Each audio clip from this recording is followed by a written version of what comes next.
The oh, 5 after, that's actually appropriate. A lot of times I saw Lightfoot, he was starting at 5 after 8. Sometimes that happens with the sound and the band and everything. Glad to see so many people here tonight. And tonight is a special night in many ways. We played here just before everything in the world shut down for COVID. We played here on Valentine's night in 2020. The next week, every bar in the state of Minnesota, in the nation, everything was closed, as you recall. So we had a great time that night. We played for Mr. and Mrs. Welch, who have now passed away. And he told me a lot of interesting things, like they are the longest and oldest contract or license, liquor license in the state of Minnesota. You see their signs, it says established 1904. This bar, they moved here in this space, I don't know, back after World War II, but they used to be in St. Paul.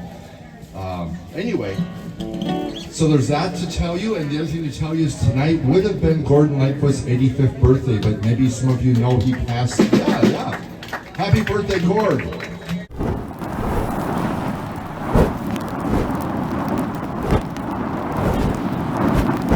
He passed away May 1st this year, and quite honestly, I was pretty heartbroken, and I still kind of am, because today when I was going over some stuff,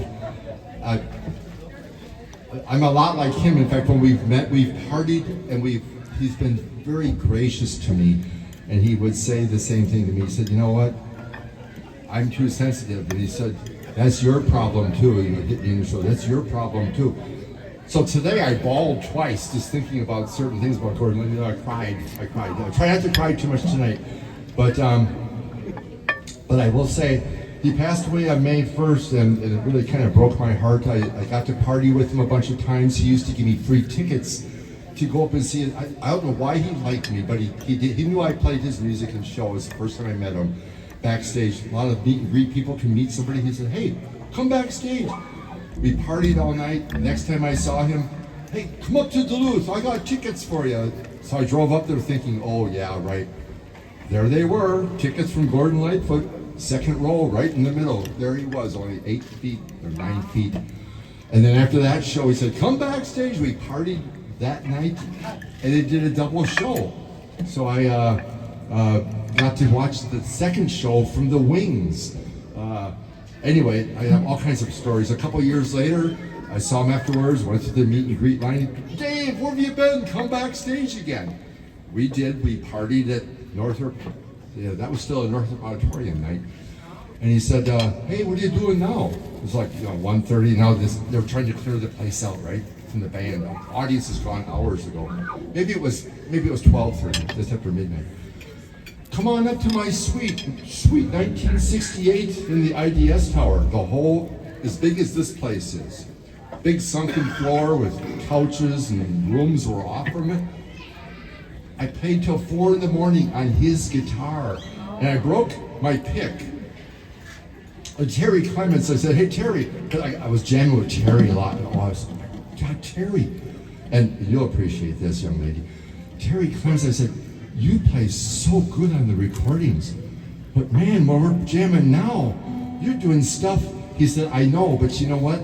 You can't do all that in the studio. It doesn't all pick up, number one. Number two, I'd have to do that on every show.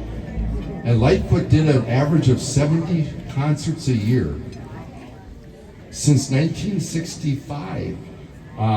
His best year was 87 concerts. But anyway, and Terry said, no, I need my pick, and I'm looking around for a pick.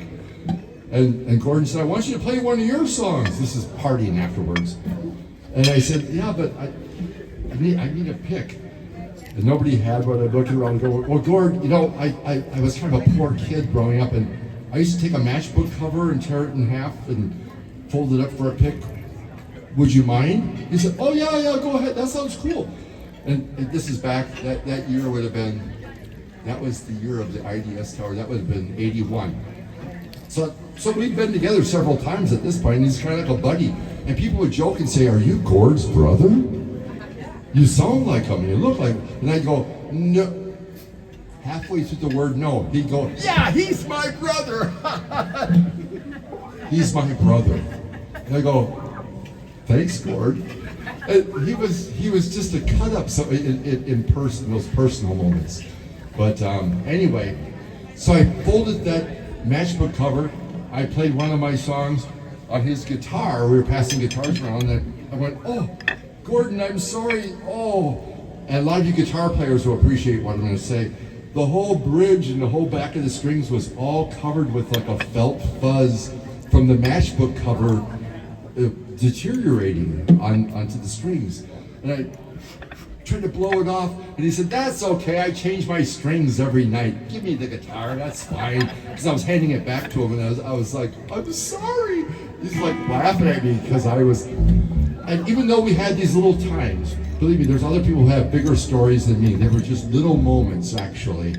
So I was never like a best friend, but I was an acquaintance that for some reason he really liked me. He knew I did his music.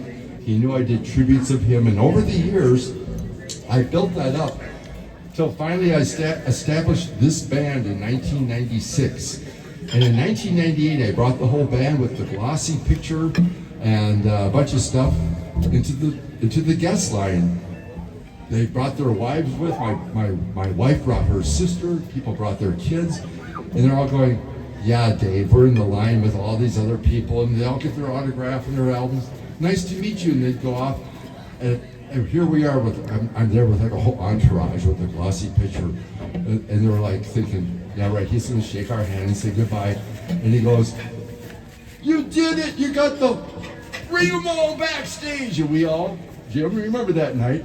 We all got to meet, the whole band got to meet his whole band, and we partied till, I don't know, 2 in the morning or whatever, backstage, downstairs, and they got the shrimp and all the hors d'oeuvres on the table, and they were such cut-ups in this band. They took the empty guitar cases and held them by the neck of the guitar case and used them like a baseball bat, and they were throwing the muffins and all the food, and they were laughing. They said, all those other big bands, you know, like the Rolling Stones were, they would say, they smash the toilets and the sinks and the mirrors and the sheetrock walls. We just throw food around and we just have fun.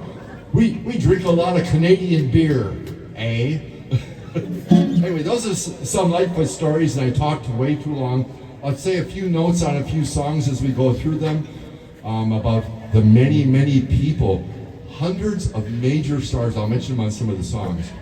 Hundreds of major stars have done his music before he became really big and through his career as he was big. So the music industry really admired him beyond us, all of us fans. So, too much talking? We'll hit the road.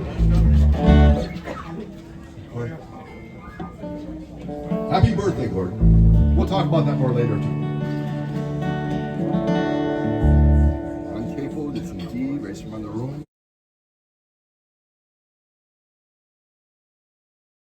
Race from on the room.